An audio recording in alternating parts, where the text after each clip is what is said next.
Hey everybody, welcome to an episode of Let's Play. Today we're taking a look at Warhammer Quest, The Cursed City, the most recent expansion to the Warhammer Quest franchise, which, coming back from the 90s, kicked off with Silver Tower.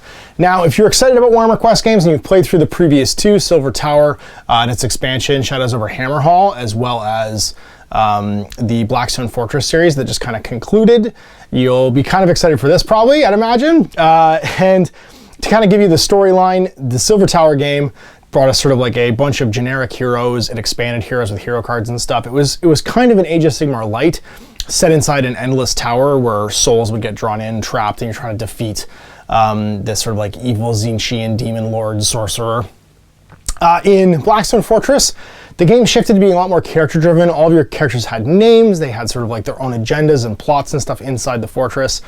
And as they were added to, a whole extra cast of characters arrived, and the game was added to with more and more stories over time. So this is following a lot more in line with what happened with Blackstone Fortress so far than with Silver Tower. So if you're a fan of Silver Tower and it's more kind of open-ended, you bring the characters to the game kind of thing, this isn't quite that. This is going to be 8 named characters, all who have some history with what used to be Mournhold and is now Ulfenkarn.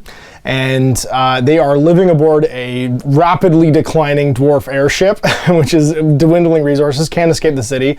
And they have to try and kill the vampire lord that's taken it over in order to escape and either complete their agendas, find salvation, whatever it is the 8 of them are going to be trying to do. The game is a lot more dungeon crawl oriented in that you could be running through the alleyways and streets or inside buildings or in dungeons or whatever. The location shifts a lot. And the primary bad guys in this is going to be the undead. So you've got a vampire lord who's raising all things like zombie rats and stuff, and then his sort of a cast of evil characters that are opposing the heroes. Over the course of the game, you're going to try to do different types of adventures. There's different journeys. But your ultimate conclusion is you're trying to have a confrontation with one of the rogues gallery, kill them, and once you've killed them, move on to the next one. And as you level up, basically, as people survive adventures, they gain new skills, and they also unlock the ability to go and fight the other bad guys. However, you're doing it as a race against time because the fear and influence of the vampire over the city is growing and growing, and the city is sitting on the edge of this giant, endless Shyishian maelstrom. And if his power ever comes into ascendancy, if his influence or the fear gets to maximum, it'll get drawn to the city, sucked away, and everybody dies, including the heroes. So you are managing this one resource, basically of fear through trying to slay the bad guys that are on the city streets and stuff, and then influence you're trying to do by disrupting like supply lines and attacking vital places and sort of like accumulating or sort of like disrupting the ability of the vampire to control the city. If either of those things ever reach 10, you lose the quest completely, you have to start over, or if you ever have less than 4 heroes to go out and have an adventure. So your heroes can die. It's a bit easier to heal in this game than it was in Blackstone Fortress, which is nice. And of course, every mission has a good side and a bad side. So every mission you go on will either remove influence and add fear, or remove fear and add influence, but it's in a greater amount than the other. So if you're successful, you could like remove 2 fear and add 1 influence, because you kill a bunch of guys, but as you do so, you're distracted and the vampire goes and unlocks some plot somewhere. And that's the sort of like overall sort of theme of the game. You're also managing daytime versus nighttime, which is a new mechanic versus the other one, where as you basically advance, you advance the daytime timer, and as night comes out, the bad guys get more powerful because it's their time. So it's a race against time if you want to try and complete the game quickly, complete your objectives, and then of course get back to your airship before you get caught out in the dark city streets. Now, there are people alive in the city. Not everyone's dead, and that's whose fear you're trying to manage, basically. It's their faith that they might be saved that's keeping this maelstrom at bay and trying to like sort of like keep them safe, rescue them, intervene in like their terrible lives is part of what you're doing in your missions. And of course, scavenging supplies, trying to become more powerful so you can go and unlock the secrets of Ulfenkarn and then face down Radukar the wolf. So without further ado, I'm going to show you the first mission. It's going to be a hunt mission, which they recommend you play through first. Show you the mechanics, walk you through it. So whether you're a new player or you're a veteran sort of like Warhammer Quest player, you should both be able to get something out of this video, and we'll get this underway. And so here we are in the appropriately spooky location to play some Warhammer Quest Cursed City. Got my box painted up, and here it is all laid out. So we've got a huge plethora of tiles for all of our different locations, both underground and above ground. Our extraction zone and drop zone, where the airship is going to actually put us in and take us out, are Suffocating Gravetide, although I have an actual Gravetide I'll probably paint up. Then we have our Discover cards, which the only things I couldn't find sleeves for. They're a weird long Euro board game size, and all the shops were shut, so I couldn't get any. I had some minis left for the initiative cards, and the encounter cards and the empowerment cards are all standard Magic card size. The traits are even a different size than the Discover card guys, and are a different type of like Euro board game size. We have our quest tracker here, which tracks the current fear and influence in Ulfenkarn, the city, and then of course who we've slain. So ending with Radukar the Wolf, we've got the Van Alten triplets, the vampires, Torgilius the Chamberlain, Gorslav the Gravekeeper, and Watch Captain Hallgrim. Our initiative tracker for 1 through 4 for the different encounters we can have, and then of course the 8 different markers for all the heroes and then the bad guys. We have our daytime, nighttime, and quest tracker. So the day usually starts your quest, your journey, and then you move the time once each turn until it becomes nighttime, in which case it ends. And all of the bad guys have a daytime and nighttime track. So the Ulfen Watch will flip from their daytime mode, where you can see here they do 1-2 damage with 2 d6s, to a d12, and they do 2-2 damage. They get super dangerous as soon as it gets dark out. Your hero cards, so I painted up 4 heroes to start the adventure with. We have Brutog Corpse Eater, he is an ogre. And the hero cards are divided up into your core stats, so what kind of dice you use for agility tests, defense tests, and vitality tests. A slot for your carried items, armor and weapons, and then of course you have your action dice. This is much like in the previous games where you'd roll a group of dice basically and you can spend them on different actions. So he can hit with Gut Gouger on a 1+. It's 2d8s and does 1 damage / 3 damage. If he does a basic hit, it's 1. If he does a critical hit, it's 3, which is interesting because that's different from the last game where it was it was either 1 damage or 3 damage all the time, no matter what. And then Marrow Smasher is his big like club, and that's a 4+ hit. And it's a d12 for 2 or 4 damage if it basically hits. And he's got a bunch of extra abilities, so Tenderizing Blow on a 6+. This action can only be made once per turn. The hero makes a free Marrow Smasher attack, and you can reroll the failed attack rolls, and does 3/5 for that attack. So he has like a super hit on a 6, and then Shoulder Barge on a 5+. This action can only be made once per turn. The hero makes a free run 3+ action and can move through adjacent hostiles without ending that action. For that action, and can move through, they can move through the hostiles but must end their action in empty space. Then pick one hostile that's moved through and roll a d12. If you're successful, they become stunned. So they have to make tests to get their actions next turn. And then instead of having an Inspire cost, you have Path to Glory. It's what you do to earn Inspiration. So in this case, when making an Inspiration roll, double the wound value for all the hostiles slain during this hero's activation. So he's better at killing things to Inspire. And then you can spend 3 to Inspire still. And you get increased stats. You can see his melee ability becomes better. His vitality and defense get better. And he gets a Invincible Fortitude action after a wound or grievous wound encounter is removed from this hero's character card. Place an activation dice with a score of 1 in the space that was on it. He gets mad. So basically, once he makes vitality rolls to try and heal, he gets to make more attacks with a 1+ action. There's also slots for armor and weapons. You can get enhancements, but you can only carry 1 of each type. So everybody can basically level up, and you can actually improve your core stats and stuff too that way. You can have 1 trait, 1 armor, and 1 weapon enhancement. And then Imelda Braskov, she's my human soldier. You can see the different classes to a stalwart, and then he has the ogre and man-eater keywords. Blade, human soldier. I painted up, she's the captain of watch from Ulfenkarn. Will I get it to focus on this? Maybe not. I put it on a black background. Maybe then it'll focus. Hold still. There we go. It's because I'm using weird thematic lights. And then she has a move of 3/4, so 3 when she walks, 4 when she runs. Agility D6, vitality D8, defense D8. Her Dawnlight attack is D12, does 2 or 4 damage. And then Death Blow, it's basically a call out to the old Warhammer Quest. This action can only be made once per turn. If you're adjacent to 2 hostiles, you make an attack against each one, which is pretty cool. And then Battle Instincts, once per turn during the Gambit step. This hero can swap the position of their initiative card in the combat track with that of another hero who agrees to switch positions. So basically you get covering fire from the last game. And then her Path to Glory. Each time this hero slays 3 or more hostiles in the same activation, get an inspiration point. So if she does a couple death blows, she can inspire pretty easily, actually. My Lore Master character is Octran Glimscry, also moves 3/4. He's got D6 agility, D8 vitality, and then he has a Hexbrand, which is his staff. It's a melee attack for a 1+, does a D8 with 1 or 2 damage, and his Hollow Stare, he just glares at you. It's a D12, D8, You can use it ranged or melee. It's a dual type weapon. And it's suffused with death. A target that suffers damage from this weapon is also cursed. So Hexbrand, basically, if you take damage from it, curses a state. I'll get into those later. But it means that people can take extra damage once they're cursed. Then his unique abilities, his Grave Sand Tincture. This action can only be taken once per turn. The hero suffers a damage. And then till the start of the next activation, the damage value of the Hollow Stare is 3/5. So you can take damage to make his like eye lasers better. And then Withering Hex on a 4+. Pick a hostile invisible to the hero and roll a d8. If the roll is successful, they're stunned.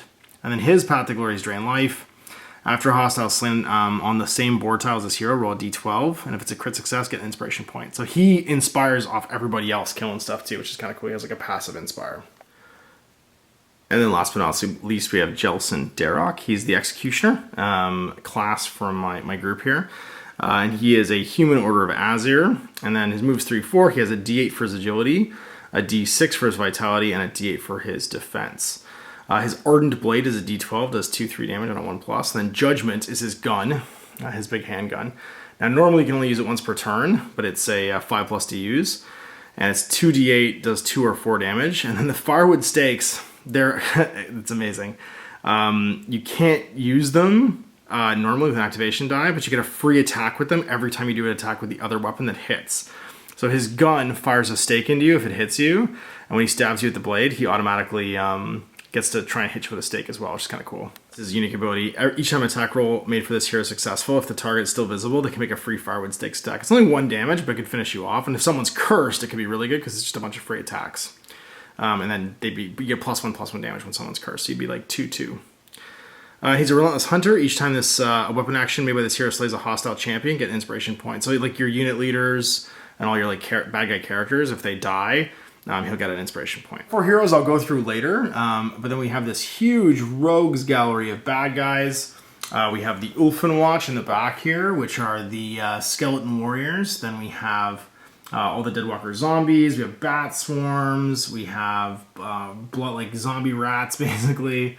We have a whole pile of objectives. These are the mysterious objectives. And then 2 little gargoyles as well that I painted up. We got some of our bad guys. So we've got the Gorslav the Crypt Keeper. We have Watch Captain Hologram, and they're the 2 I painted up so far. And then the Valen Alton triplets as well, which are the 3 vampires you can see here I've painted up. Then we also have the big boys, which are the zombie ogres, the Korsagi Night Guard. And that kind of rounds out what you need to play your first mission, which is a level 0 journey into Ulfenkarn. You also have all of your accessories. So these are the fear and influence counters. You have your marker counters for when you kill the bad guys. And you can mark them in the quest bit right there. Then you got your wounds. So it's basically just how many wounds you've taken, 1 or 3. So it's regular or grievous. Now, when you take damage on a hero, you'll block off their action dice spot, and you get less actions, obviously, as you go through. You have all your dice. So the black dice are your destiny dice, the white dice are your action dice, and then the d8s, d6s, and d12s that are all sort of like special are going to be your attack dice for making attack actions. Now, last but not least, the Blackstone dice, which is a d20, that very often just felt like it was kind of being wasted because there was just too many results, has been replaced by a d12, which I think is just, it's way less work to look up, and is like a big quality of life improvement actually. And this was a really good design choice, I think, just dropping it down to T12. There wasn't a time I think I ever felt like they needed 20 possible results for anyone's behavior tables. Then we have our combat tracker. So instead of giving everyone a unique combat tracker now, you actually get a marker to basically show which of the 4 combat tracker icons you're going to be. So we'll have you be eye lasers, you can be Azir, you can be, I don't know, actually we'll make you the paladin, or Captain Melda will make you this kind of like paladin-y Stormcast symbol, and then Hammerman will be the Brutog. And they're kind of all associated with one of the classes. So like this is kind of associated with Blade, this is kind of associated with Executioner, this is kind of associated with Lore Master, and it's easier, I guess, than printing someone's face on a card every single time. And again, kind of a quality of life improvement. They're not all going to get wrecked and dog-eared. I've got them all sorted out, but this way, see, they're all marked as good guy ones. And even the bad guy ones actually are unique and numbered. Place those at the top of the combat tracker. Then we've got our encounters, which we'll place over there. We'll need these later. We might need discovery cards later too, over the course of the game. I'm gonna put our adventure die over here. We're gonna put our Destiny dice, which are the sort of free dice pool that you're going to roll each turn that people can use. We'll put them in the locked side to start off with. Also the leader token, which we'll put next to the leader. We'll just say Captain Imelda Braskov's in charge, because I feel like she wouldn't go unless people said she could be in charge, because she was the watch captain of Ulfenkarn, which is, she's just used to being, you know, being in charge of missions to try and save the city. It's kind of her job. Brewdog, of course, is going to get 4 dice. Octron's going to get 4 dice for his action pool. And then Sort is Jelson. I like Jelson, Derek. I like that he's an amoral, like, vampire hunter. For the rest of these tokens as well, we have inspiration points. We have our day and night tracker, which are important. So this is going to be our quest, and this is going to be what time of day it is. These are inspiration points, which you may need later on. These are actually for your level, how many missions you survived without going out of action. These are all states, so things like stunned or diseased or afraid or whatever, they can go on cards and they can all be canceled. And the rest of these are like for various like special effects. These, for instance, are experience tokens. So you have a novice and veteran level whenever you have a level. So all these guys start at level 0. When they complete an adventure, they become novices. And then when you become a veteran, you get even better at something. Once they finally have a veteran token in there, if they complete another adventure, they gain their level token. So basically for every 3 successful journeys you go on, you gain 1 level. And you're going to have to gain 6 levels in order to face the final boss. So you're playing 18 games before you're fighting Radukar. Actually, sorry. I think you can face him at level 4, but you can max it at level 6, that's right. So if you get to level 4, you can face Radukar, and that means, yeah. I'm trying to think of the max. I think it's level 4, you can face Radukar. You have to level 4 to beat all of his bosses, once you've beaten all the bosses, you can go face Radukar. So you're looking at, I'm just trying to do the math in my head here, at least 12 games to complete it. So you have like a minimum of 12 games before you can actually go through and fight the final boss. Ash is terrible at math. And that's it for our tokens. So that's gonna sit over there because I don't need it right now. And the last things you're gonna have in here are your Mortis cards. So if somebody dies, and like I said, if 5 out of your 8 heroes are dead at the end of any adventure, the quest's over because you've lost. You have a super secret envelope for when the quest is over, and then you have your other hero cards, and you only get, this is the one thing I wish they'd done a little differently, is you only get 8 sleeves to put your character cards in and all your gubbins. You don't get a 9th one for the quest sheet, which is important because all that information has to be tracked from game to game. And you don't really have anything to organize all your other cards and stuff too. The only reason I bring that up, and it seems super minor, is that they did such a good job of it in Blackstone Fortress that I feel like they raised the bar really high. Like you had your data vaults for all your characters. They were all like really nice and like they had like the images and stuff on them. These are just Ziplocs. Like you could have thrown a couple more of these in here to keep everything else, like especially the quest thing, organized. I don't know. It's in any other game I just wouldn't care and I would do it myself. Like I throw everything in Ziplocs, but because they did such a nice job with Blackstone Fortress, I just feel the difference, I guess is all I'm saying. We got our quest book, and what's cool about this is this kind of blends Silver Towers. You see, you got paragraphs here, so you have random events called crises that can happen. With the random mission generator for each of the missions, and then backgrounds for all the bad guys and all the heroes, which is kind of cool. We have our rulebook, which is the core book here. So there's no precipice book like there was in Blackstone Fortress. So there's not quite as much literature. And the rulebook is nice and concise and goes through the core mechanics of the game. The core mechanics of the game aren't that different from playing regular Blackstone Fortress. And they have most in common with that, I would say. There's still an event phase. You're gonna start a journey. So nightfall, so you move the day tracker, the quest step. If you've succeeded in anything, you move the quest tracker if you have to, or the quest says to do anything. Then the destiny phase, make your destiny dice roll. Initiative phase, you make your activation rolls for everybody. And then there's initiative step, which means you deal out initiative cards, just like in Blackstone Fortress. The gambit step, people make agility rolls, but there's no covering fire in this like there was in Blackstone Fortress. So you have to make an agility test if you want to move on the track, and that actually makes battle instincts really handy. Everybody activates, which means you go in initiative step, including the bad guys, and they'll make their, you can see much smaller behavior tables, and they're all in the front, which I really like. All the information for the bad guys is directly on the front of the card. And then, of course, the event phase is generalized for this, but all the showdowns against the bosses have their own, much like in Blackstone Fortress. So on a 1, no destiny roll. 2 to 4, the will of the master. The hostile group with the model furthest from the hero makes a move action. If there was equidistance, then the leader picks which one. If there's no hostile groups, nothing happens. 5 to 6, a crisis happens. That's when you get one of the random events in the quest book. 7 to 8, our time grows short. Move the nightfall symbol clockwise 1 space. So unfortunately, you can speed up nightfall. Born hero. The leader picks one of the heroes that's out of action. Place that hero on the battlefield next to an empty space adjacent to another hero. They make a free recuperate action. or remove one ailment from that hero, and ailments are all the different tokens. And then finally, if there's no hero out of action, you can pick a hero on the battlefield to make a recuperate action, which is kind of cool. Inspiring effort, get an inspiration point, and then destiny fulfilled. After destiny roll is made, just move all discarded destiny dice to the available sections. You keep all your doubles when you make your destiny roll. And yeah, I'm going to go through the rules by playing, not by flipping through the rulebook for you guys. Because again, for most of you people watching, it's going to make the game easier probably to learn and digest if I just do it as we go. And also, if you play Blackstone Fortress, there's not going to be that much that's different here. So, the last thing is going to be this, which is the War Scrolls for Age of Sigmar for all these models. If you're a Soulblight player or a Cities of Sigmar player, this will be exciting for you. But we'll look at that tomorrow. So our quest, the first quest that comes in the box is called Ulfenkarn in Peril. And it's the quest to kill Radukar the Wolf, of course, and try and stop him from having the Shyishian Nadir destroy the city and absorb everybody and have everybody die. For our first mission, they recommend, yeah, it's level 4, the final assault.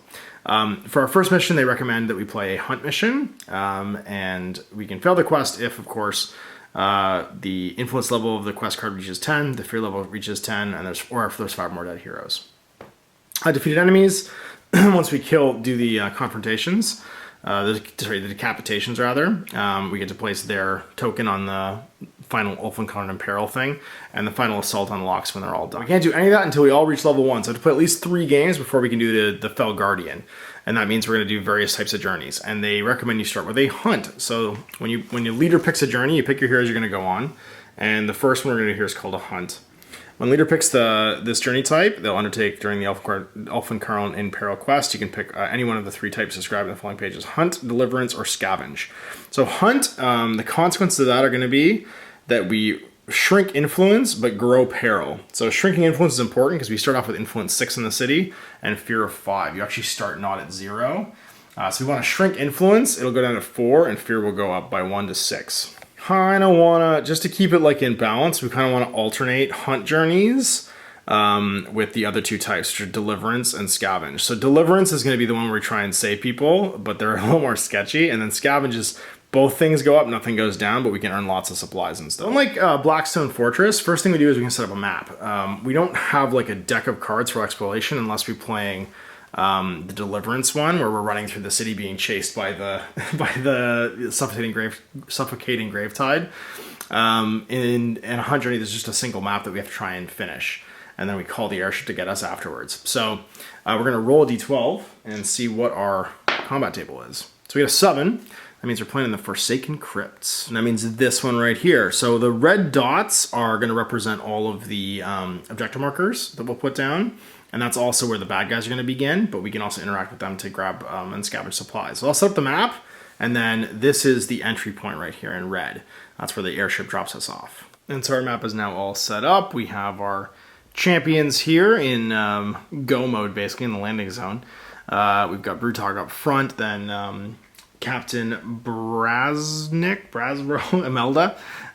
We got Derek, and then the man, the legend, Octor, and Glimscry in the back. Now, a hunt mission ends when you've killed 10 or more champions. And champions are basically Direbats or Blood Rats, which are the leaders of the rat swarms, an Ulfenwatch Sergeant, which is the champion model, a Korsagi Night Guard, which is the big ogres, a Virkos Bloodborne, which is the big vampires, a Vargasgear, who's not going to show up this game, but he's the big like Vargulf dude, Radukar the Wolf, Torgilius, or Gorslav.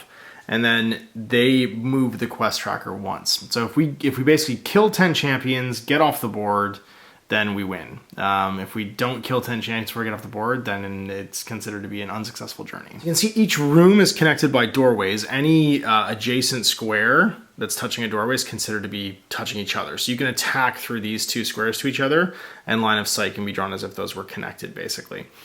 They are placed specifically like the map, and then also you have these realm gates at the end. This is where you can actually call your airship in. And we have our mysterious objectives, some birds with keys. We have some pointing skeletons, and that's where we're going to populate the bad guys, and also place our hopes and prayers in finding some cool discoveries. Let's see who the baddies are going to be. We've got encounter number 1, so it's based on your level, and that way they didn't have to do a million encounter cards. So level 0 is going to be 3 Ulfenwatch. Then number 2 is going to be Gorslav the Gravekeeper. So a bad guy. So already we've got some champions here. 2 Deadwalker zombies to go with Gorslav, I guess, and then 3 more Ulfenwatch. Going nearest to furthest, the nearest one would be here, and that's going to be 3 Ulfenwatch. You can hold 1 large model or 2 small models. Small models are anything on a 25 or smaller. Large models obviously are all the heroes, plus anything on a 40. And of course, the story reason for these guys showing up all the time and dying is that they have grave sand that's bringing them back to life. So whenever they die, somebody else's soul in the mortal realms dies instead, and that's why these guys are kind of quasi-immortal. So this is his 2 Deadwalker zombies right here. Actually, I guess that would be right here is probably closer. And 3 more Ulfenwatch. Now that all the command models are down, they'll hang out over here. Appropriately enough. And our board is now populated. So grabbing the cards for my adversaries here now and keeping them all flipped to the daytime side. We're going to make our destiny roll and start the first turn. Now it looks like this is, I mean, this isn't a lot of bad guys, right? But there is actually a mechanic now in the game, which we'll come to as we play through the first turn, that allows them to both flee and be replaced by new adversaries, and also to, of course, regenerate through their actions and stuff. Hitting the turn sequence, journey phase, nightfall step. So we get to level 1 nightfall, the day's growing, and then the quest step, we haven't killed anybody yet, we're still on 0. Destiny phase, we roll our destiny dice. Now this is the common pool anybody can use, and any doubles get locked. So the doubles go away immediately, and a hero can use up to 2 of these per turn, and if a hero is fully wounded, they're only able to use destiny dice. We get to the initiative steps, we get to roll our activation dice and see who's got what to do actions. So 2 1s and 2 5s for Imelda. Jelson Derek's got 2 2s, a 4 and a 5. So nobody rolling a 6 yet for like the big strikes. Octrin, he gets a 6. He can do his cool Care Bear stare then. And then Brutog, also with a 6, he can do a big smash. You roll for these guys, they'll actually roll their activation dice when they activate. Then we shuffle the initiative deck and see who's going in what order. For the first turn, it's going to be group 1, which is the Ulfenwatch. Then it's going to be, it looks like, I think it's Imelda. Yeah, Imelda's going to go. I can push this back slightly, yeah, just make some more room. There we go. Then it's group 4, which is the other Ulfenwatch group. Then it's going to be Brutog, he's my tank. Then it's going to be Jelson, the Azurite. Then it's group 1. Sorry, that was group 2, wasn't it? That's Gorslav. Then it's the Lore Master and group 3. Want to, we could do gambits. That means spending our activation dice of any value, so it could be a 1 if you want, and making an agility test. And if you pass, you get to go up to you swap spots with the next highest adversary, and if you crit, you can swap all the way to the top. In this turn, I don't feel like that's super necessary, and so the only other option is we could have Imelda go before somebody else, but she's already first on the track, so going first or going first seems like it's equally good. And so now it's the activation phase. So starting with hostile group 2, which is going to be Gorslav the Gravekeeper. Let's look at his card and see what his behavior roll is. So we're rolling the d12, which is the Ulfenwatch, or Ulfen dice, or whatever. 10, so corpse planting. If there's no heroes adjacent to this hostile, treat this as a Call of the Gravekeeper result. Otherwise, pick a hero that's adjacent and bury them. Now, buried is an interesting stake. So he basically shoves them in a hole. Buried is actually a huge thing. You start to take damage, and you have to be dug out. Otherwise, you can eventually just die. You take 2 damage per turn. So sometimes the rules say you're buried. If you're buried, place a buried token in the same space as the hero and remove them from the battlefield. No model can be buried, moved into or been placed in the same space as the buried token. While that buried token is on the battlefield, the hero cannot make any actions or use unique abilities. When a buried hero ends their activation, they take 2 damage. And if they're taken out of action, they've died because they've just been shoved underground. To dig free, the buried hero or hero adjacent to the space of the buried token must spend 2 activation dice with a score of 6. When this happens, remove the buried token. So you have to either unbury yourself with 2 6s, which means like a 6 off the destiny board or your own, or someone next to you has to do it. 2 damage means you become wounded and then grievous wounded every turn. So like you're taking a grievous wound basically every round that you're under there, and if you take 5 of them, you're dead. So it counts as Call of the Gravekeeper instead. This hostile and all Deadwalker zombies make an advance action. So an advance is a move action followed by a weapon action if it's in range. So he's going to move 3 towards the nearest hero. 1, 2, 3 to here. And his weapon is in range, so he's done. But all Deadwalker zombies do it as well. He actually makes them move 2. They move 2, so they're going to make a move. 1, 2, then 1, 2, then so that's it, because it's just 2 of them. So he chain activates them and can also activate them out of order, which makes them far more dangerous than their stat line looks. Zombies don't have a leader model, which means that I don't get any champion kills for them. They're completely meaningless, and I shouldn't bother with them. That's Imelda's turn. So when it's your turn, you can spend your dice to do various actions. Now the action list is pretty simple. You can use 1s to move, which is move your first stat. A 3+ allows you to move your second stat. And then all of your other actions will be on your card. So for instance, a Dawn Light attack will cost her 1. A death blow will cost her 6, so she can't do any death blows this turn, but there is 1 on the board if she wants to. So she could, for instance, take a run action with her 5, go 1, 2, 3, 4, and not quite be in range. She could spend both her 1s and go 1, 2, 3, 1, 2, 3. Although she'd have to stop adjacent, so she could go 1, 2, 3, because you stop if you're adjacent to the enemy. 1, 2, 3. To there, and then make her death blow attack. This is a good way to get rid of those zombies. So let's just do it, and I can show you an attack action as well. So 1 move, basic move, is a 1+, and she's gonna go 1, 2, 3, and then she'll spend the 1 off of here to do it again, and go her first move stat, 1, 2, 3, so she can get the full movement, not adjacent.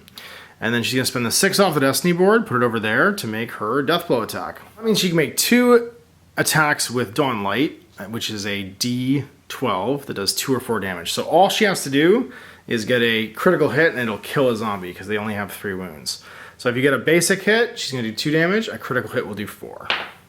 Nothing. Attack the other one and get nothing again. Well, that didn't work. Let's try just a basic attack action for a 5. There we go, critical hit. So that'll do 4 damage, that will kill a zombie. And then she spend her 5 to do it 1 more time.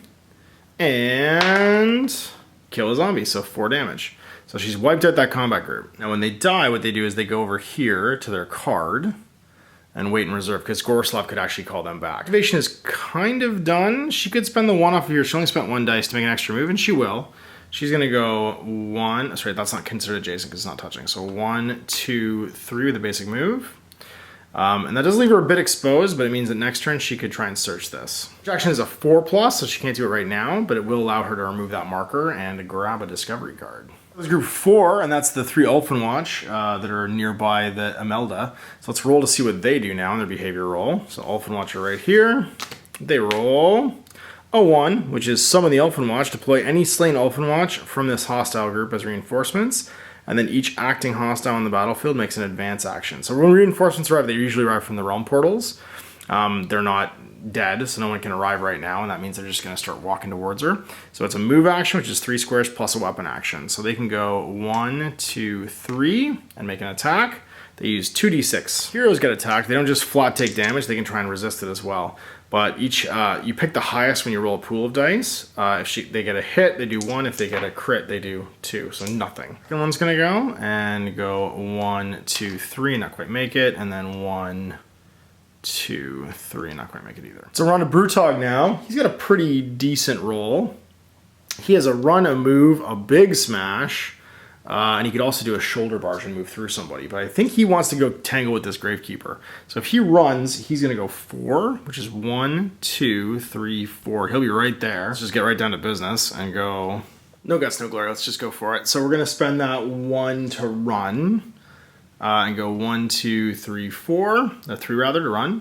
Borislav's got 9 wounds, so it's hard to kill him in 1 hit, but we're going to go for it. We're going to hit him with the Marrow Smasher using the Tenderizing Blow. We can reroll the attack on this too, and it does, how is it right now? 3, 5 for damage. Now we get 5 damage. Bad guys take damage, they actually take wound counters and then just add up the number of slashes, so he's got 5 on him out of his 9. 6, I can use the 5 to just do another Marrow Smasher attack, so it's 2, 4 now. If I get the 4, I just kill him. So another critical hit will take a Goroslav. No. Destiny, I could actually reroll that if I wanted to. We'll do our 1 to do a Gut Gouger, which is 2d8 for 1, 3. Chance to get a critical. And we do, so 3. Whenever you roll more than 1 dice, it's pretty easy to get that crit. So 3 damage is going to put him down to 8. He's got 1 left. Could use the 5 off the board to do another Marrow Smasher attack. And if I did that, he would almost instantly get an inspiration point because he's got 8. Oh, I forgot to roll for Imelda, actually. She killed 2 zombies. On a 1 to 6, she gets an inspiration. She does. Way easier to inspire in this game on a d12 instead of a d20. she has an inspiration. Yeah, it's worth it. Let's give it a try. Because then we can maybe inspire. Because he actually gains an inspiration point almost automatically because it's an 18 on d12. So he's looking for a D12. He does 1, which is 2 damage. It's enough to kill me. He just had to do 1. I'll put Gorslav back in the grave. And then he'll automatically get an inspiration point because rolling an under 18 on a D12 is not possible to fail. She did not get her Path to Glory because she has to kill 3 or more models. But we're close to inspiring. So we can flip our card for extra abilities. So we're on from Brutog now to the Lore Master, which is Octrin. He actually gets to make rolls after a hostile slain on the same board tile, but he was on the same board tile, so he wasn't rolling just yet. He's got a 1, 2 2s, and a 6, so he could run up and do a big old grave tincture to make his eye lasers awesome. I think he's just gonna start moving. He moves 3, so spend his 1 to move 3. 1, 2, 3. I think he's just gonna go hang out behind Brutog. Yeah, why not? We'll go 1, 2, 3 with our second move. Dice gone, and then let's just we'll take a damage because do we care about taking damage? No, we're just gonna hollow stare the leader of that group, I think. 6 to do it, but if I actually I could hex him first for a 4+. No, we'll just hollow stare. Yeah, 3/5 then. So hollow stare on a sorry, that's if I do the tincture. I'm not gonna do that. So it's gonna be a D12 and a D8, fishing for a crit for 1/3 damage on the leader over here. Oh, and I get to move my quest tracker 1 because I killed Gorslav. I get a single point of damage. Only had 2 left. We're just gonna walk again and be like, save me, ogre. 1, 2, 3. Behind the ogre is where the wizard wants to be most of the time. Then it's group 1, which is the 3 Ulfenkarn with that leader. So let's roll a D12 and see what they do. And I like not rolling model by model too. They're all gonna charge, sweet. So instead of rolling for individuals, you roll for groups in this. Starting with the leader, he's gonna be 1, 2, 3 to here to try and fight Imelda, or 1, 2 to fight over here. So he's gonna go, actually it's 3 as well. 1, 2, 3, he'll go fight Brutog. Because the banners on the table, you were to reroll failed attack rolls, and he has an extra wound. So normally he'd only have 2 wounds, but he has 3 because he's the leader dude.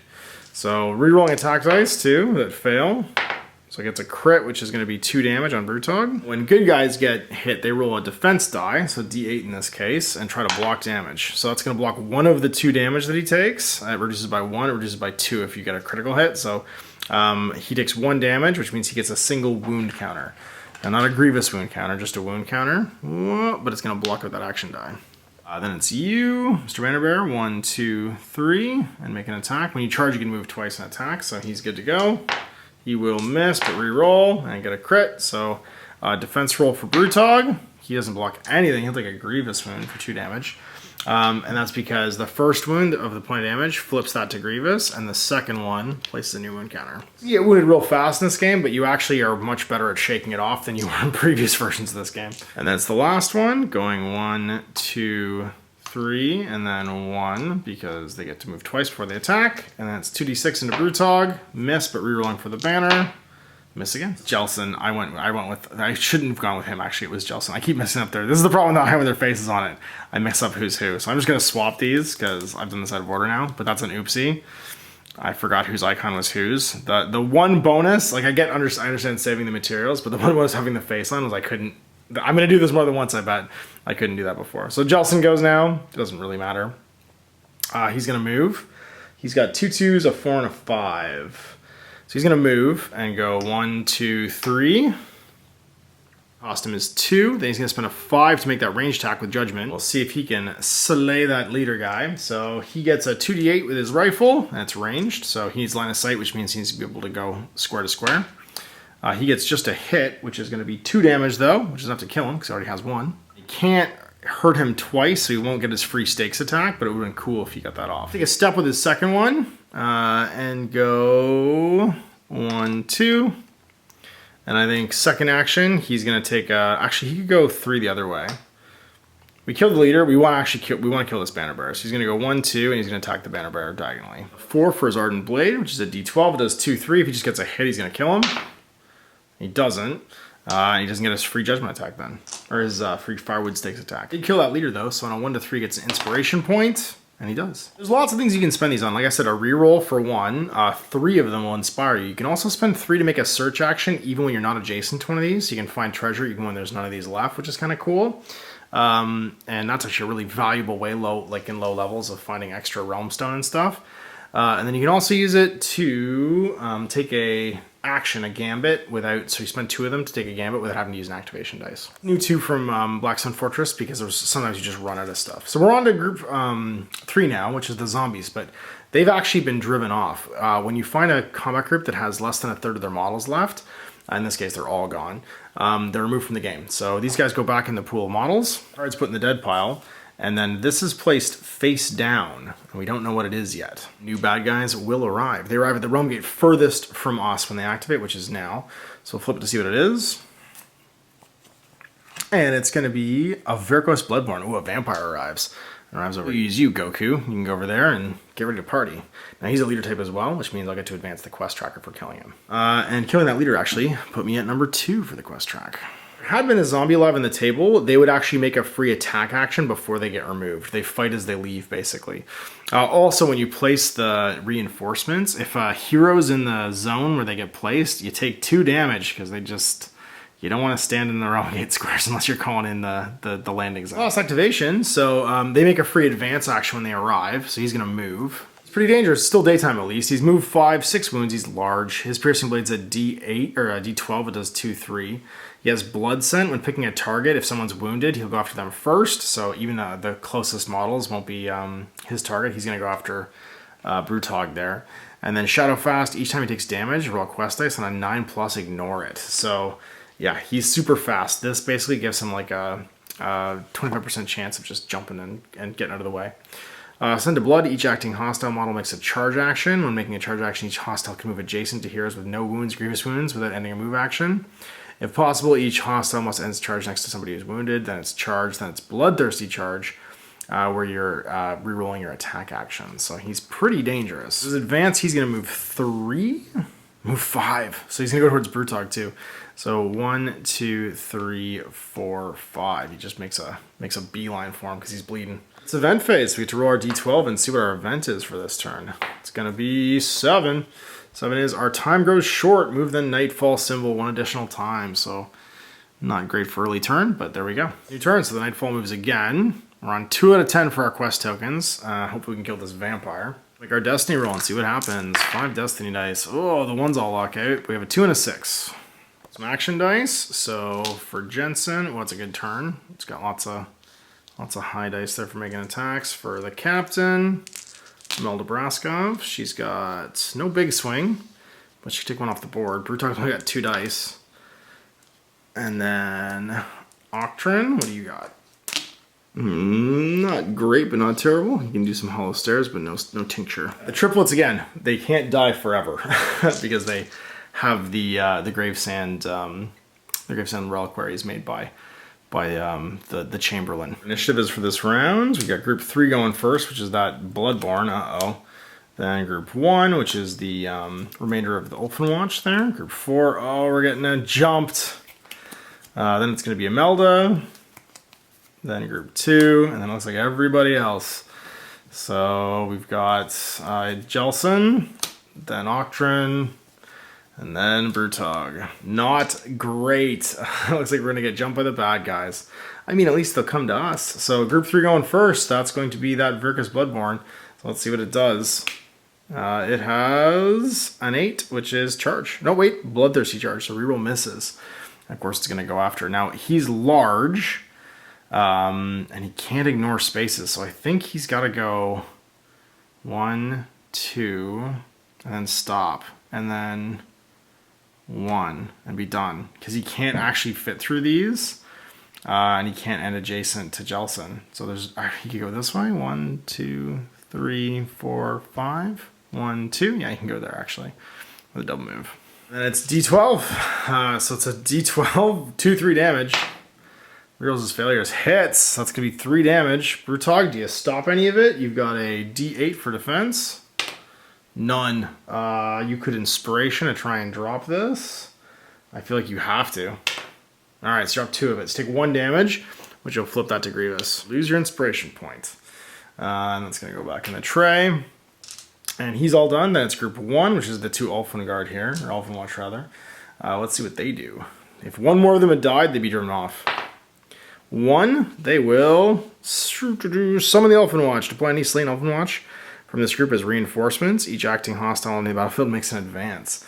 So reinforcements would be furthest away, so here, and he'll move 1, 2, 3 when he arrives, which means that guy's back, which is kind of cool because we can kill him again. And then these ones just attack. So adjacent to Jelson, rerolling because of the banner, gets Grievous for 2 damage. Jelson's defense is a D8. Does he stop any of it? Yeah, he stops it all. Bear into Brutog, gets a Grievous, and does he stop any of it? Yes, stops it all, because it's only 2 damage. Not so bad. Group 4 is going to be the other 3 Ulfenwatch. And what do they do? 1, summon the Ulfenwatch. So they'll all make an advance. No one's slain there. So these guys are going to go 1, and then, well, I guess he'll attack first. And get a Grievous. Does Imelda drop any of it? She's Vitality D8. She drops 1 of it, so just takes an injury. The second one that took the step does 1 damage. Does she stop any of it? Oops. Nope.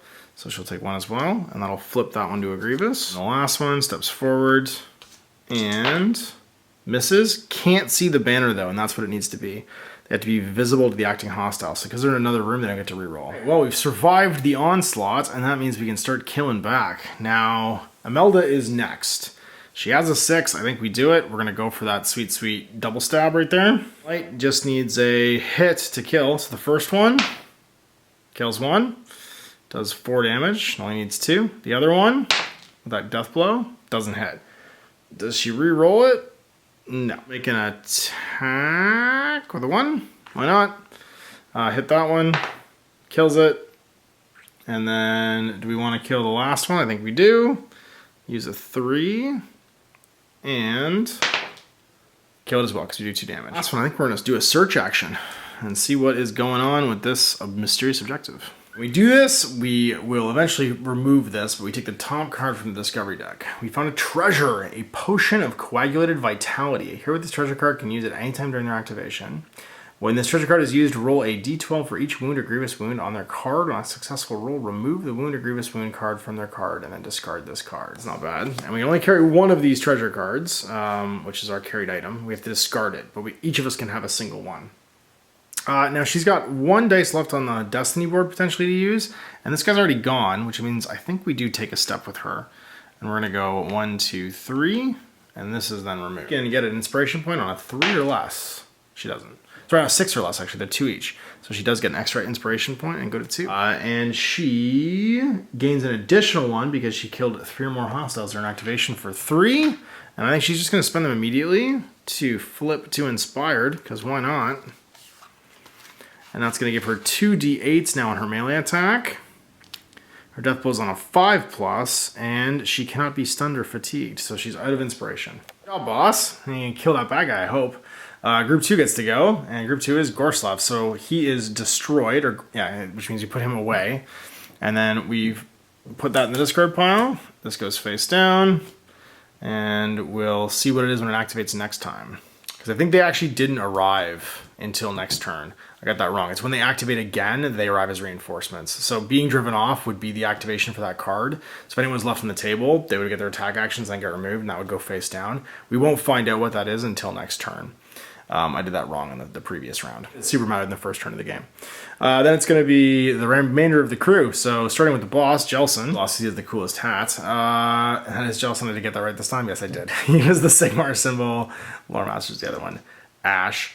We're going to start doing some stabs. Ardent Blade action on a 3+ into that skeleton with a banner because we hate him so much. D12. That's a potato. It's a hit. It's a super hit. And that'll kill him because it's 3 damage. Attack the other one on a 3+ as well, because what we really want to do is shoot this bad guy and do 2 damage, which will kill him too. We'll spend a 5 to use Judgment. Shoot that vampire. This is literally what you were born to do. And just get a single point of damage, which is 2. It's a start. You get to make your free Firewood Stakes attack after this, which is just a D6, but it's a chance. Shoot the wooden stake. No. Make that shot once per turn, so you might as well take a walk, I guess, with your 6. Or you could react with it, but there's no bad guy to go yet. You can do covering fire if you don't want to spend your dice and go down by 1 and make reaction attacks. There is a lot of point doing that right now because there's no bad guys. So you're just going to walk, I think, or run rather, which means you can move 4. So 1, 2, 3, 4. Shot and missed. Octrin's turn. Do you want to give him the eyes? I think that's what you're gonna do. You can do a big Hollowed Eye Stare. You could also do a Withering Hex. If you're successful, we could stun that guy for next turn. I think we do, because if we stun him, he's knocked over and he loses his next activation. So it's a D8, we just have to get a success. Sit down. Bam! So he gets knocked over, and he'll stand up as his next activation. And I think Octrin could try and kill that guy, but I think we're gonna let Brutog do it. So he's gonna take a walk, or run rather, for 3 and go 4. He'll go 1, 2, 3, 4, and then go run again. Where else do we want to go? 1, 2, 3, 4. One more time and be sneaky and go 1, 2, 3, 4 and be adjacent to that thing to search it. Just the man, the legend that is Brutog. He's gonna spend a 2 for a vitality roll first. Now his vitality is D12. He can, on a regular hit, flip a Grievous to a regular. On a crit, remove a regular, or on a regular, you can remove a regular wound. So basically, depending on how well I roll, we'll see how my stats improve. I got nothing. That's 6 to do a big tenderizing blow. So it's a D12 for 3/5 damage. I can re-roll this. I do 3, fail, so it just takes him to 5. He's still alive though. More damage to kill him. And that's the round. So event phase, because Brutog's gone. 11, inspiring effort, give somebody an inspiration point. Let's give it to Jelson, because he's closest to inspiring. New round. So this moves up 1, getting close to nighttime. He still haven't killed another leader yet. So we're not at, we're not even close to 10. Make our destiny roll and see what's what. And lock out the 4s, keep the 1, 2, 6. Jelson gets a pretty decent roll. He can use his big gun. Imelda is injured now, but she gets enough to kill somebody. Then we've got Octrin, who likes to just walk around. This is the walking simulator, the old man walking simulator. And then poor Brutog, who's been brutalized. He's got a 2 and a 4. Let's see what our initiative order is this turn. So it's group 1, which is just that captain. Group 4, that's going to be Jelson. Then Imelda. Then group 3, group 2. The big man, and Octrin. I feel like we need to do much here because it's just one skeleton attacking us, so I'm feeling pretty confident. We're gonna let him go. He's driven off though. Do we want to do a gambit? We don't. We need to kill this guy before he gets to go. I feel like we just need to make a gambit. We're gonna gambit with Imelda because we need to go before this guy, and if we don't, she's a real crit here. She's agility. Oh, she's agility bad. Who's got the highest agility, actually? It's Jelson. Okay, Jelson. You're agility D8. We need a crit to shoot to the top there. You, Jelson. Spend that 2. Give me a crit. Yeah! Alright, there we go. We get to dive Jelson in front of this bag. You can drop this 5 into a judgment shot into that guy. 2d8. Got him. That's going to be 4 damage. I think we spend this 6 to search, because we're going to try and remove this. So we'll see what we get. It's another treasure. Another vial of concentrated potency. This thick red liquid may be suspicious provenance, but its effects are unquestionable. We're drinking blood here, people. Hero with this treasure card can use it anytime during their activation. Increase the damage value of the next melee attack by +1/+2, then discard it. That's cool. It makes his sword super stabby. Got a 2 to make a move. That gets removed. Let's go. You're probably going to die. Bad guys are going to start showing up far away, though. So let's just move 3. Do I want Octrin to get that? Let's let Octrin get that. We're going to go 1, 2, 3 and go explore this round. Group 4, they've been driven off, so their card gets replaced. Oh, sorry, did I get an inspiration point on him on a 1 to 3? Yes, I did, which means I can inspire, so I'll spend them all. And Jelson will also inspire. His judgment goes to a 3+, and then that's amazing. His dice go to D12, D8, and then 2d8 for his blade. Firewood stakes are now 2 damage on a d8, and he's a remorseless killer on a 6+. Make a free weapon action with this hero. If that weapon slays a hostile champion, hero can immediately make another free weapon action. That's amazing. He becomes a murder machine. An objective point for killing that leader, or a mission point rather, a quest point, and he's done. So yeah, so these guys are driven off, which means they go back in the reserves of minis. This goes in the discard, and a flipped card goes in their place. And it's group 1, also destroyed, which means they're going to go over here and become a flipped card as well. It's Imelda, so she can take a walk. She's already got an item, so I think she's just going to go follow Jelson. She's going to take a run action for 3, and that'll take her 4. 1, 2, 3, 4. Actually, these are adjacent, so 4. I think she makes a vitality roll. Yeah, why not? And that's going to give her a D8 for vitality. She gets to flip this. She'll spend a 1 off the board to do it again. And get nothing. 2 off the board. Oh no, we'll save this bird dog. And then we'll just walk again. And go 1, 2, 3. We could run actually and go 1, 2, 3, 4 to there. I want Brewdog to be able to kill this guy though. I just want Brewdog to heal. Yeah, I just want Brewdog to heal, I think. She's actually gonna, no, he doesn't have a 6. Oh, he has a 6 off the board. So she'll spend this to make an attack. Just see if I can kill the vampire. Get another leader point. And that's gonna be on 2d8. She does her damage, which is 3 base. And that'll kill him. And I'll give us another quest point to 4. It's down to group 3 now, who is destroyed. So it goes away.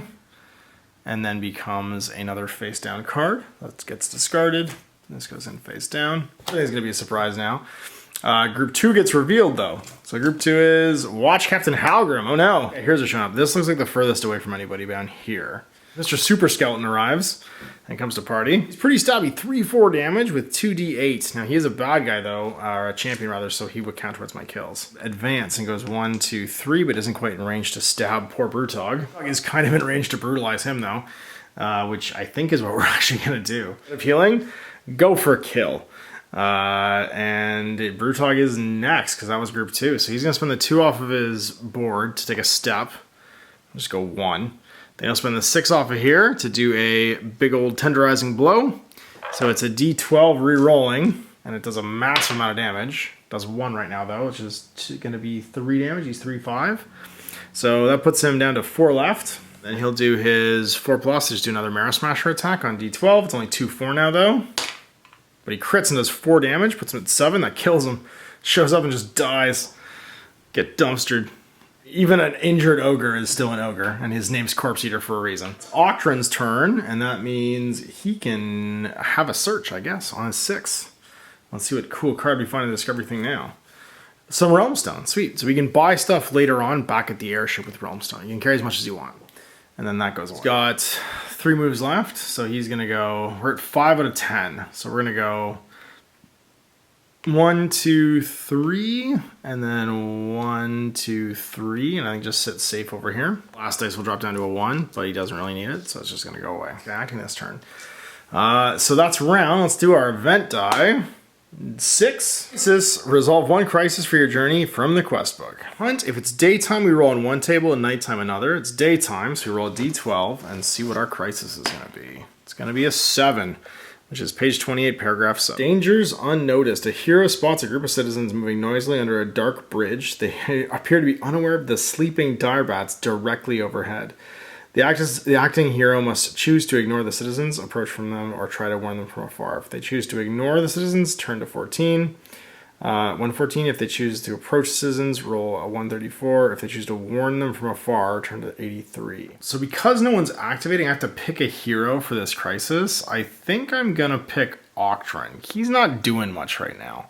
I think he's going to warn them from afar. That feels like his jam. He actually leaves to do this. He leaves the battlefield, and I gotta look at the new paragraph to see what happens. Hey, entry 83, which is page 36. Attempts to silently warn the citizens of the danger above them. This is not as easy as they would like. Hopefully the citizens will not misinterpret the warning signals. The acting hero rolls a d8. Roll a d12 instead if they're a lore master or blade. If it's successful, the citizens understand the warning and quietly make their way out from under the bridge. Get an inspiration point and the crisis ends. If the roll is a failure, the citizens completely misread the hero's intentions and begin to wave back, calling out, and they are devoured shortly thereafter and the crisis ends. They're a hero type at least. He knows sign language. And he, potato. It was so close. Gets it, and so we get an inspiration point on Octron. He then comes back as close to any hero as I want in the battlefield. I'm gonna have him actually come back over with Imelda there and be like, yeah, I warned them, you know, they went and they didn't get eaten by bats. I don't know why he talks like the one old guy from Simpsons, but that's how I imagine Octron talks. Like the guy who gives paddling the school canoe. Round Destiny. We got an inspiration point, and we know bad guys is a coming. So the ones lock out, but we keep the good dice, which is nice. Jelson gets a sweet roll, and he's inspired. Then it's Imelda. Gets a huge roll as well and can do like a bunch of death blow, or just actually one death blow, but still pretty good. Brutog, a 3 and a 5. Like he's getting work done even though he's all beat up. This is how he rolls. And then Octron with another awesome roll that he can't really do much with right now. Initiative, it's going to be Imelda, then Group 2, which is going to go into reserve because he's dead. Group 4 gets revealed. Group 3 gets revealed. Group 1 gets revealed, so we get ambushed by everybody, and they'll all advance on us. And then it's going to be Brutog, Jelson, and finally Octron will be last. I feel like I swap with Octron. I'm going to use her Battle Instincts ability, because Octron not going isn't nearly as big a deal after everyone's come and attacked us as her not going. And that will be that. So it's going to be Octron. He's just going to go into Overwatch, basically, and he'll make glare attacks at people as they arrive. He needs force to do it, but he can also make staff attacks if they come too close. He's just going to drop these dice down and hang out. Let's see what's what. So 1 is going to be, or sorry, 2 is going to be you. You get discarded, and a new card goes face down. Bodied that guy when he arrived. And then Group 4 gets revealed. It's 2 Deadwalker zombies. Absolutely no use to this mission. They arrive 1, 2, 3, 4. 3, that's gonna be this one, I think. Advance 1, 2, 1, 2. It's Group 3, which gets revealed. It's 2 Ulfenkarn, so automatically a captain and a standard. And they're gonna move their 3, 1, 2, 3. Called the watch. And then last but not least is Group 1, which is gonna be 3 corpse rats, including a blood rat. Alright, so the blood rat has an extra wound, which gives it 4 wounds. They move 3. Which means the 3 of them, the blood rat's the big one, are gonna go 1, 2, 3, and they're large though. So 1 and 1. To be deployed here. Oh, sorry, they arrive then move. That's right. So they're deployed, and that's everybody having now arrived. We got Ulfenkarn, zombies, and corpse rats on the table. All right, well now it's Brutog's turn, and he gets to go do something. And I think the thing he wants to do right now is try and heal. So he's going to roll his vitality check. He'll spend the 2 off the board for a d12 and get nothing. He'll spend a 3 off his own card for a d12 and get 1, so he'll get to flip one of these. 5 to do it one more time, just to like try and heal up. Just succeed. Nope. I'll spend the 4 to do it once more. Let's see if we can get just one of these things off of us. No, nothing. Very tired. So it's on to Jelson. I want to get some more leader kills here. And I can see this blood rat. I'll still move first, which I'll do. I'll run and go 1, 2, 2 to here actually. I'll make a melee stab first. Use a 4 to do it with Ardent Blade. So it's 2d12. We'll stab that leader. We kill him. It's 4 damage. Then we'll do it again. The banner and do nothing. 4. I guess we could just do it again into the blood rat now.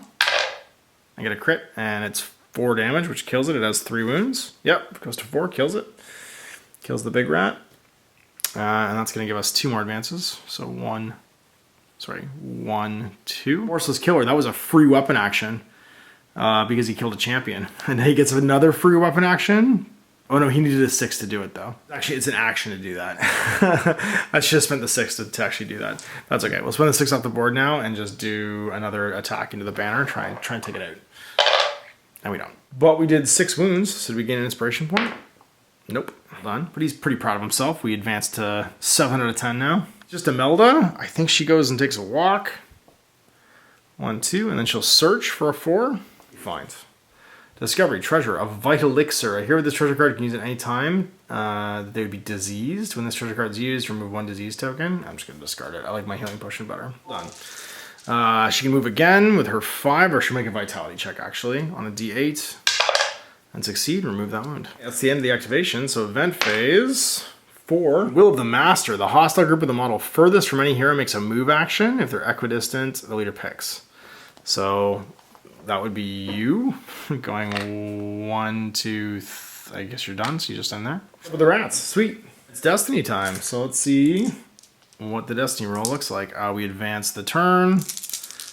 And nothing a straight. Sweet. Just what do you got? You're looking okay. Then it's Imelda, all healed up. I think she's going to give that potion to Brutog, though. Try and get him healed up, too, because he can roll for all of his wounds and maybe just get them taken off. He'll get a 2 and a 5. And then for the old man with a stick, he gets a 6. Initiative. So it's going to be Imelda first. That's handy. Give that potion to Brutog. Group 4, which is the zombies. Group 3, which is the skeletons. Then Brutog. Then it's Jelson. Then Octrin. Then group 2, which is a surprise. And then last but not least, group 1, which is the rats. All right, well, Imelda, I want you to go hand off this potion. So you're gonna walk 1, 2, 3, or you can just run once. So run once. Hand him the potion. Dun, dun, dun, dun. Could run again. So go 1, so actually just walk 1, 2, 3, 1, 2, 3. And then you can go 1, 2, 3, 1, 2. Yep, with these. Actually, 1, 2, 3. You want to stand here. These are 6 to make that battle instinct or the death blow attack, and stab those 2 zombies because I don't really care about the rats. Replaced because I want someone with a leader so I can kill it. Go. That's a crit. So she kills the first one. And then 3 wounds each, and then she does 3 base now, so she kills the other one. Imelda, so you're all done. Now it's group 4, and that's the zombies, which means they go away and get replaced. I don't know what they are till next turn, but that's okay. 3 now, so the skeletons, I want that boss captain skeleton to come back, which means summon the Elfin Watch. No, it's a 6, sorry, which is charge. They're less than a third of them, so actually they're going to retreat. So they automatically go away and run, because I've killed more than half. Oh, sorry, there was only 2. I didn't kill a third. Never mind. That has to be a third. The 3 have to show up for them to retreat, actually. So they'll just attack. And attack Jelson. And he is a banner that can see himself. But still miss. Can't get it all. Wanted that guy to come back. That's Brutog. He's going to use that potion. So on a success, he removes the first wound token. He does. And the second one, no, the grievous wound. Then we'll do this to try and heal. Because why not? He's back. Remove that wound counter. It's 5 for a run action. And where do you want to run to? Someone's going to show up here. So we'll just get in the middle of everything. 1, 2, 3, 4. Awesome. Kill that banner bear. Spend a 2 to make a big stab with your 2d8 Ardent Blade. And you'll kill that guy for sure. And then do it into the first rat, your Ardent Blade, on a 3.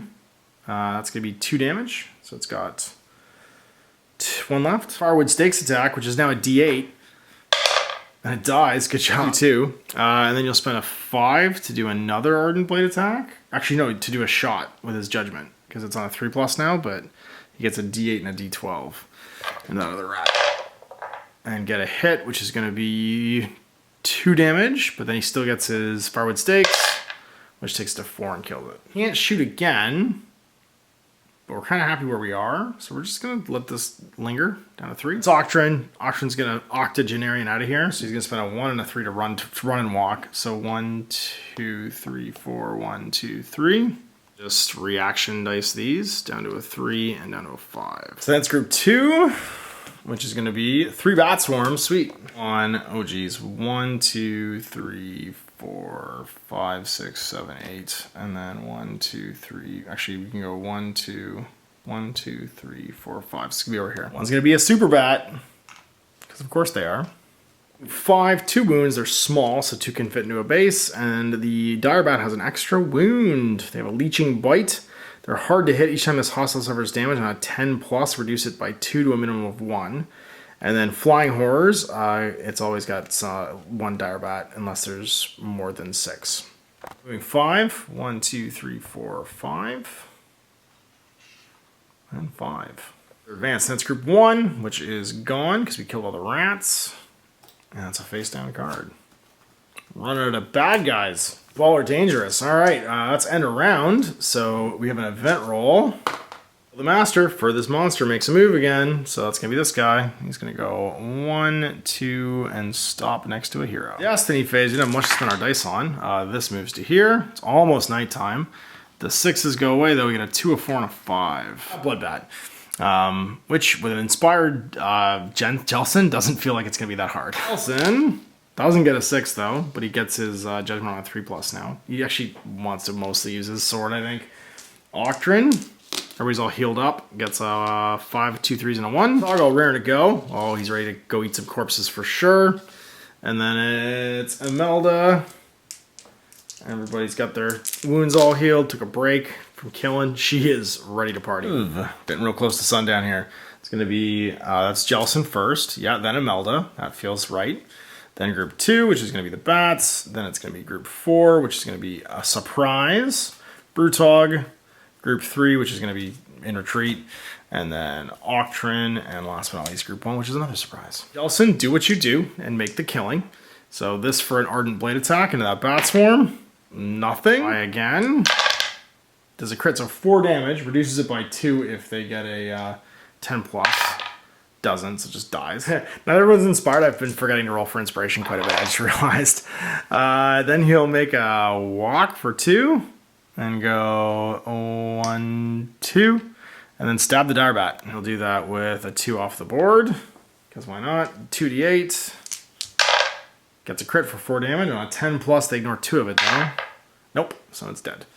And that'll give us another champion kill. Put us at 8. Might as well spend the 4 to just, no, because he could covering fire with that. And so he'll use the 4 off the board to do it again into that last bat. Get a crit for 4 damage, even if it blocks it, which it does block 2. It still takes 2 damage, that'll kill it. 7 wounds to get an inspiration point. Doesn't. It's Imelda. So some bad guys are going to show up. And they're going to show up over here. So she wants to be staying next to, I think, Jelson. So 3 to run. 1, 2, 3, 4. And then 4 to run again. Just go 1, 2. And then these will go into later on stabs. Cover these 2 to make sure they come from that way. So group 2 gets retired because these guys are all dead. And that means you go in the discard and you become a surprise for later. 4 gets revealed. It is 3 corpse rats. 6 away. This one's going to be 1, 2, 3, 4, 5 away. 1, 2, 3, 4, 5. Yeah, so they come over here. Immediately advance because they be rats. So they move 3, I believe. So it'll be 1, 2, 3. And then Jelson's going to take a shot immediately because that's why he saved that die. So that'll be a judgment shot. And that's going to be D8 plus D12. Big judgment. Gets a crit for 4 damage. That just splats the rat. And that puts us at 9. It's attack because no need to. And then it's 1, 2, 3. 1, 2, 3. The rats have gone. That was group 4. So it's then the big bossy ogre. I feel like he just wants to walk over here and call the airship. Because we're at 9 out of 10. Something's going to show up. Or do we just wait for a turn and call the airship next turn? No, we're going to set up to call the airship. We're going to take a step and go 1, 2, 3, just so we're close to these things. Because something's going to... No, they're going to go away after this, so that's okay. And then we're going to go again and go 1, 2, 3. Stand here, though, just in case somebody summons in for some reason, because they might come from another portal, and I don't want to get telefragged. And then these will just go down to a 3 and a 4. Guess we'll just go into Overwatch. And slain, so they get replaced. And discarded. You become a surprise. It's just going to be Octrin. He's going to go camp the other one. And keep people from showing up. So 1 to go 1, 2, 3. And then 3 to just go in Overwatch, I think. Somebody good to show up. Who's it going to be? Group 1. Oh, a Krasagi Night Guard. Yeah, so one of the big ogres shows up. Whoa! No joke, move 3, 10 wounds, 2d8, 3, 4 damage. And then Deathly Vigor, each time it takes damage, roll the quest dice. On a 10+, it's -2 damage to a minimum of 1. And they can do a Lumbering Charge. Each acting hostile makes 2 moves. While making those move actions, they can move adjacent to heroes without ending their move action. After both the move actions have been made, the acting hostile must make it adjacent to as many heroes as possible and then attack each of them. Oh, that's amazing. So we'll go 1, 2, 3. The range attack is nearby to be able to eye laser him. And oh no, no destiny. So no destiny roll this turn. Just goes away, and we're getting real close to nighttime. Activation dice then. So Jelson, he gets an okay roll. Elda, everybody's healed up at least. Gets a sweet, good roll. Then it's going to be Octrin. Can call the airship if we need him to, or just do a bunch of running. And then Brutog is ready to go home. We all just converge back that way and just try and start slaying people. Initiative, it's going to be Imelda, then Octrin, weird, then Brutog, oh man. Then group 3, which is a surprise still. Then group 4, group 2, and then last but not least, we've got, oh no, that's Imelda, sorry. Jelson, yeah, Jelson, Octrin, and everybody else. She could jump up to go first if we wanted. Maybe Jelson, then Octrin, then Brutog, and that's group 3, which is a surprise. Group 4, which is the rats. Group 2, which is a surprise, and then Imelda. I feel like Imelda swaps with Octrin just because he's like safe as houses, and she can damage some stuff. Can they see each other? Be visible, just has to agree. All right, sweet. The old man's like, oh yeah, no, that's fine. You go take care of that. Jasper, that's who I'm thinking of. Jasper from The Simpsons. That's who I think he sounds like. All right, well, we're going first then with Jelson. He just dives in. He's ready to party, so he's going to, we don't have any Destiny dice, but he's going to go, I think, try and kill this Night Guard. Want to take a step, and he's going to go 1, 2, and then a 3 to make an Ardent Blade attack, 2d8 into that Night Guard. Does a crit. So on a 10 plus, they ignore 2 of the damage. They don't, so he takes 4 damage. Free stake attack. He takes 6 damage. Does he ignore 2 of it? Nope, he takes 6 damage. Again, with his Ardent Blade, and do nothing. Again with his Ardent Blade, and do a crit for 4 damage, and just kill him. Bam, kills the Night Guard. That's it, we're at 10. We can go home. Imelda can go. She's going to start chopping her way through stuff, I think. So just takes a step, and goes 1, 2. She'll spend her 6 to make the double attack, and she gets 2d8. So into Rat Swarm number 1. That's just going to be 3 damage, which still kills it, I'm pretty sure. Yep, 1. Kills it 2. Run, and go 1, 2, 3, 4. And then she's going to call the airship. I'm sorry, she can't do that there. She has to do that at a closed gateway, which is down here. So she's going to run and go 1, 2, 3, 4. And then she's going to run again and go 1, 2, 3, 4. And we'll just head to that gateway. No, it's quite close enough. Someone else is going to have to call it. 5, 6. And then take a step, and then he'll call the airship.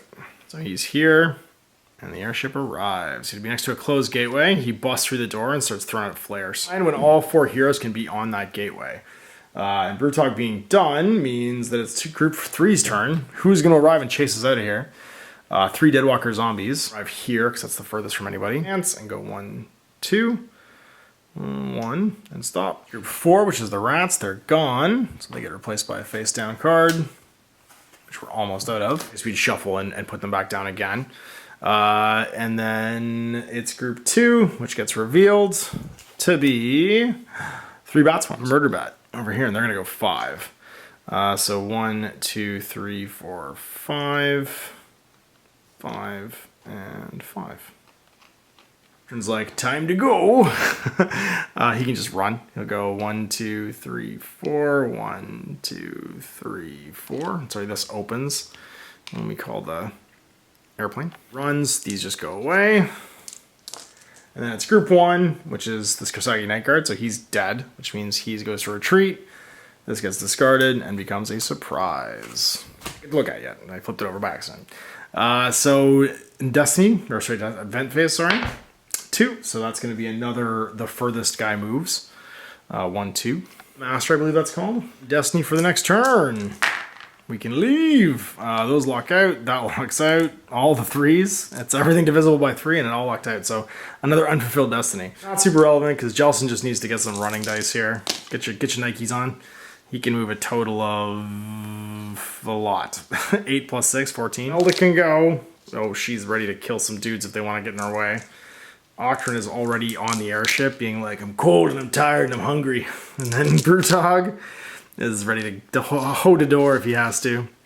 All right, let's see what the initiative order is going to be. Group 3, and then it's Imelda, We've got, sorry, that's Jelson, Imelda, Group 1, Group 2, Autrin, and then Group 4 and Brutog last. 3 is the Deadwalker Zombies. Let's see what happens with them. Nice. Is a 7. That's going to be an advance. Sorry, no, a charge. They move twice. So we'll do the back. I know it's a close one first. So we'll go 1, 1, 2, so I could stand here. Then 1, 2, and then attack. E8, they're actually pretty dangerous. They do 1, 2 damage. Nope, they miss. It goes 1, 2, sorry. 1, 2, 1, 2, but can't attack. And then the same with this one. And it's Imelda. Well, she'll do what Imelda do. Spend that 6, and only this guy's adjacent. So she's gonna just, actually she won't bother stabbing him. She's gonna spend a 5 to stab, which is 2d8. And do enough damage to kill, because she does 3 base now. She'll step, because she has to stop when she gets adjacent. She'll do the double attack, so it's twice now. Kills the first one, kills the second one. She cleaves both zombies. And then her last 5 she'll run with to go 1, 2, 3, 4, and get in the corner. Then it's going to be, sorry, actually it was Jelson first. I don't know why I did that. She could have swapped with him actually. So we'll just say she swapped with him because she can swap anywhere on the board because she needed to clear the way. So she'll swap with him, then he'll go and he can just run twice, move twice. So move twice, 1, 2, 3, 1, 2, 3, and then run 1, 2, 3, 4.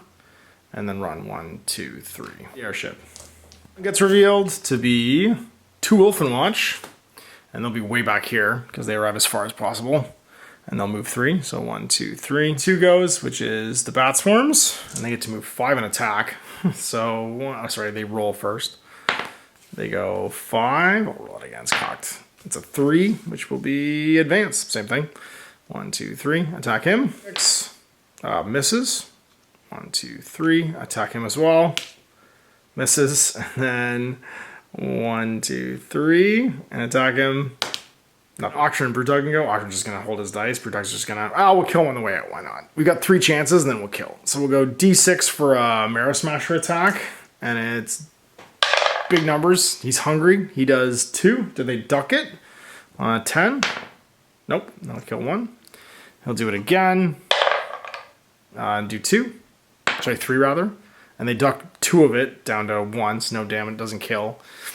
And that was his other 6. And then he'll just make 1 last smash on his Gut Gouger, which is 2d8.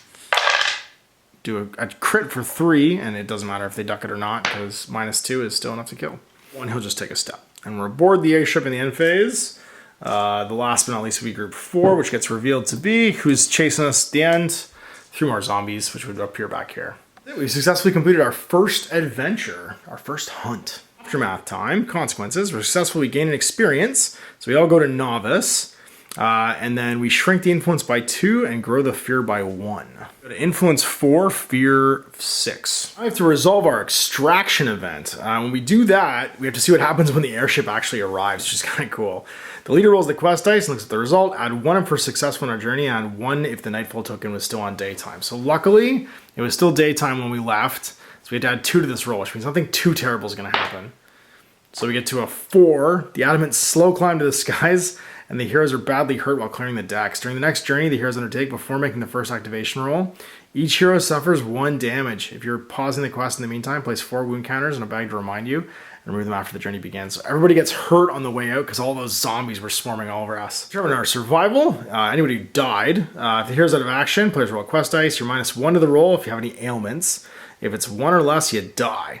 And then you get a Mortis card in your thing. And right now there's no way to come back, so you don't want to die. Then remove tokens and counters, everything comes off. We can freely trade Realmstone cards and treasure cards that are carried at this point, and we can keep our treasure cards too. Then resolve our consequences. Everybody gets their novice tokens for their experience. And if a hero takes part in a successful journey with another hero of a higher level, the lower hero gains levels at twice the rate. So I start paying the rest of the heroes here. They will get 2 experience points for every adventure they do with someone of a higher level, which is cool. They can catch up quicker, I guess, to be at least the minimum experience to go and do the decapitation missions later on. And then we can spend some Realmstone and traits if we went up in class and stuff, which we haven't, because we're only at novice level. And we can buy some empowerments. So the character on Overlord Sky Vessels can be used Realmstone to empower our equipment. if a hero has a requisite number of realm stone points, we can purchase stuff. Now, unfortunately, everything costs at least 2. So having only 1 realm stone card means we can't do anything. And that's really it. Discard the rest of our realm stone, basically, to the engineers aboard the Adamant to keep it afloat. So it means that Octarian loses his 1 realm stone that he found. The hunts are not great for finding realm stone to buy stuff later on, but they are good for removing influence. They're a nice, easy mission to play through at the beginning. Quest, which means you put all of our cards and stuff back in the little baggies, including those wound counters to make sure these guys start the game wounded, which is terrible. And we'll go into our next quest. Now, we're out of balance. Influence is low, fear is high, so our next one's probably going to be a deliverance journey. Since desperate times, the heroes are rushing through city streets and buildings alike, sprinting to stay ahead of a fearsome, endless spell before it devours everything. So the scavenge journey would give us lots of stuff, but it would grow both the influence and the fear. And I don't feel like getting to 7 on anything. That seems terrible. Or I could do a scavenge journey maybe next, and then do a deliverance journey to reduce the fear in the city. Maybe we'll do that. Maybe we'll do a scavenge journey next. What we got for my first adventure? How am I feeling? Well, I'm excited for the procedural nature of all of this. I liked all the stuff showing up. I like that I could fight big bad guys right in the beginning, and they weren't too terrifying. We got to encounter the twins. We got to see 2 of the big bad guys appear and fight us as well. It didn't feel, I don't know, having to play 3 games before you can advance in level feels like maybe it'll feel a little grindier later on. I don't know, because having more crises happen, I guess, having more events happen, spending my influence not on inspiring, but on finding more grabs from the discovery cards might help that. I am excited for playing more of this, though. I think this is going to be a lot of fun, and I'm pretty pumped for the next adventure. So I think that's what we're going to do. We're going to do a scavenge adventure next, which you'll see on Wednesday. And then we'll hit the procedural generator one, and I'll use the actual suffocating Gravetide model to chase us through the city streets. So you go, our first hunt mission through the city of Ulfenkarn. I hope you enjoyed that. First look at Warhammer Quest Cursed City. And we'll be back with the heroes, of course, for our next adventure. If you're watching this in the far future, this is the next one on the playlist. If you're watching this next week, then on Wednesday. Big thanks for watching. We'll see you for more Warhammer Quest. Until then, I'm Ash. Happy gaming. I hope you enjoyed that video. If you want to support the channel, of course, like and subscribe and hit the little bell below so you get notifications when I post future content. I do post stuff 7 days a week. If you want to support the channel further, you can, of course, buy a t-shirt through Spreadshirts, buy a measuring gauge or objective markers from Death Ray Designs, or, of course, most importantly, there is Patreon. Patreon is what makes all this possible, keeps the lights on, pays for the studio costs, pays for the equipment, model costs, and everything else, and most importantly, puts food in my kids' bellies and a roof over their heads. Big thanks to everyone, past, future, who supported me. I do this stuff because of you guys, and of course, I will continue doing it as long as I can.